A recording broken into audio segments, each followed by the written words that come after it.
saya akan membagikan tentang definisi fitrah keimanan. Kita mengajarkan fitrah keimanan, kita pun teredukasi.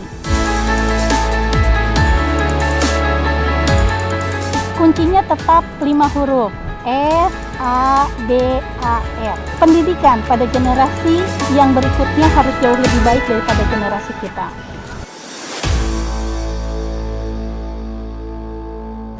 Assalamualaikum warahmatullahi wabarakatuh. Alhamdulillah, gimana kabarnya ayah dan bunda, juga calon ayah dan bunda dan pendidik semua. Insya Allah di video kali ini saya akan memberikan sebuah gambaran bagaimana kalau fitrah keimanan ini tidak tuntas stimulusnya.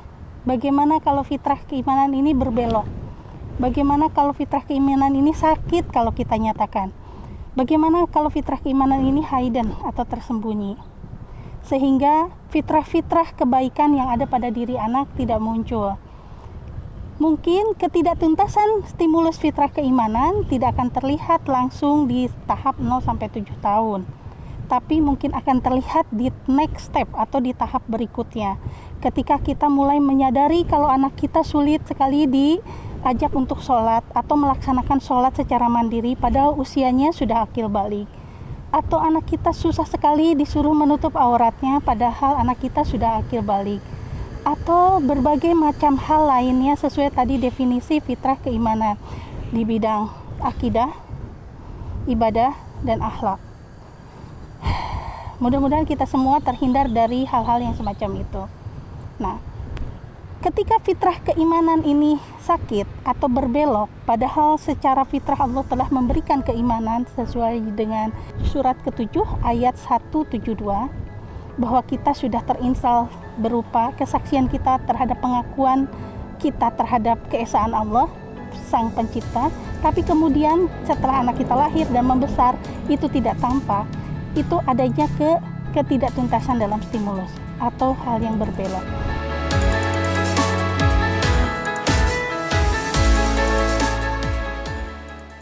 Apa saja sih hal-hal yang berbelok dari fitrah keimanan?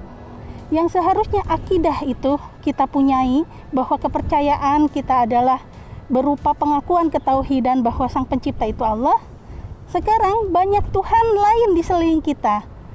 Ada Tuhan lain di sekeliling kita yang kita tidak takut selain kepada Allah. Takut miskin, takut tidak naik kelas, takut tidak sukses. Atau misalnya kita punya kepercayaan terhadap benda-benda yang mengandung kekuatan tertentu melebihi ketentuan Allah gitu ya. Percaya bahwa pada benda keris misalnya, atau cincin, batu akik, itu akidah yang tidak terstimulus. Jadi bukan hanya Allah yang dipercayai sebagai penentu hidup kita, tapi ada hal-hal lain selain Allah. Atau kita misalnya secara tidak sadar kita telah menstimulus soal akidah ini seperti pengasuhan konvensional. Apa itu? Tapi bukan berarti kita menyalahkan pengasuhan konvensional itu salah ya.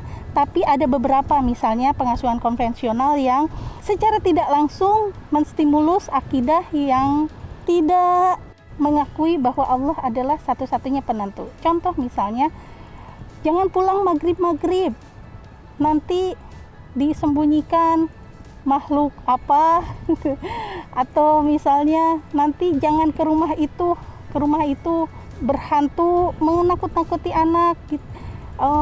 Jangan ini, nanti ada hantu atau apapun menstimulus anak selain terus menakut-nakuti sehingga dominan di dalam hidup si anak tersebut atau dominan di dalam hidup seseorang, takut kepada selain daripada Allah.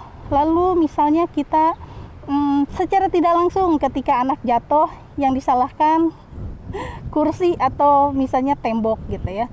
Nah, itu semacam kita memberikan edukasi bahwa makhluk-makhluk yang mati itu berpengaruh pada kita melebihi pengaruh Allah terhadap kita misalnya ya, secara tidak langsung. Jadi bukan berarti semua pengasuhan konvensional itu salah gitu ya.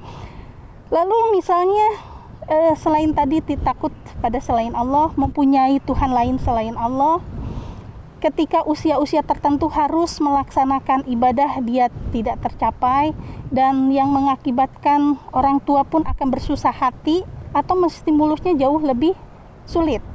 Ketika anak sudah remaja dipaksa untuk sholat, ketika anak remaja harusnya berperilaku atau berakhlak yang sesuai dengan akhlakul karimah, tapi kemudian minum minuman hamar, misalnya makan makanan yang tidak halal atau melakukan aktivitas-aktivitas yang lain gitu. Itu fitrah keimanan yang sakit. Auzubillahi min dzalik. Jadi kita lebih baik bersusah-susah payah daripada kita nanti di kemudian hari kita akan menangis darah. Itu istilah saya, karena melihat anak kita tidak tuntas secara ibadah, akidah, dan akhlak. Contoh misalnya, ada orang dewasa yang ketika bulan Ramadan dia sulit sekali untuk melaksanakan puasa yang cuma 1 bulan dalam 1 tahun gitu ya.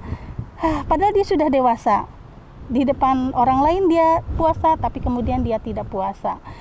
Itu dewasa maksud saya di sini, saya katakan akil balik itu sudah termasuk dewasa gitu ya. Atau hal-hal lain yang kita inginkan dari seorang anak sesuai dengan doa dan harapan kita bahwa anak kita soleh-soleha, tapi kemudian di kemudian hari menyusahkan kita, auzubillah min dzalik, dengan semua aktivitas ibadah yang tidak tercapai.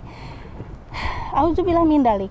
Jadi ayah dan bunda, mulailah sekarang. Lebih baik kita bersusah-susah membangunkan anak subuh-subuh ketika bulan puasa hanya untuk mengenalkan aktivitas sahur. Padahal dia belum wajib, dia menyuapi dia. Mungkin ada pengalaman ya, nanti kita share ya di diskusi ya.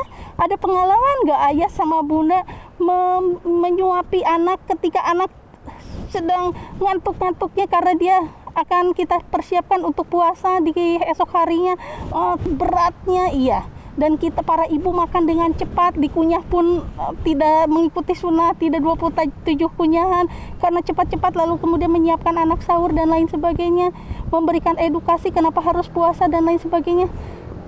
Tampak sulit ya, tapi kita insya Allah akan berbuah manis nanti di kemudian hari. Insya Allah.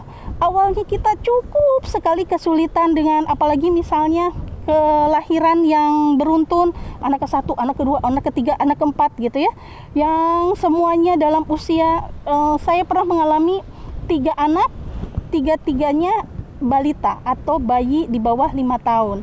Anak ke-1 umur 5 tahun, anak kedua umur 2 tahun, anak ketiga baru lahir. Jadi terbayang kalau akan sholat bagaimana ramainya di kamar mandi gitu ya, di tanda ketika puasa bagaimana ramainya mendamaikan. Ini saya baru 3, Masya Allah, untuk ayah dan bunda yang punya anak lebih dari 3, saya ajukan jempol. Tapi kita juga tidak bisa memandang enteng yang anaknya misalnya anak cuma 1 atau 2 jauh lebih mudah, sama saja anak 1, anak 2, anak 3 dan seterusnya, sama-sama punya challenge, sama-sama punya tantangan. Tapi insya Allah saya memberikan semangat ini, kekuatan ini, berikan stimulus sedapat yang kita punya, semampu yang kita punya, cari ilmu yang bisa kita dapatkan. Insya Allah tidak ada yang sia-sia, terutama fitrah keimanan ini. Jangan sampai kita menangis, jangan sampai kita bersedih, atau kita nanti bertanggung jawab terhadap Allah karena anak kita tidak mengenal Allah, tidak mengenal siapa Rasulnya, atau tidak mencintai Islamnya. Auzubillah min dzalik. Ayah dan bunda, calon ayah dan bunda, dan para pendidik semua, saya titipkan fitrah keimanan ini untuk teman-teman semua. Ayo kita stimulus. Banyak hal yang akan kita sesali jika fitrah keimanan ini sampai terstimulus dengan tidak tuntas, atau jangan sampai berbelok ataupun sakit. Auzubillah min dzalik. Bismillah. Nanti kita akan jumpa dengan video yang keempat, stimulus tahap demi tahap. Dan insya Allah fitrah keimanan ini erat kaitannya dengan fitrah-fitrah selanjutnya, karena untuk menstimulus fitrah keimanan kita perlu belajar fitrah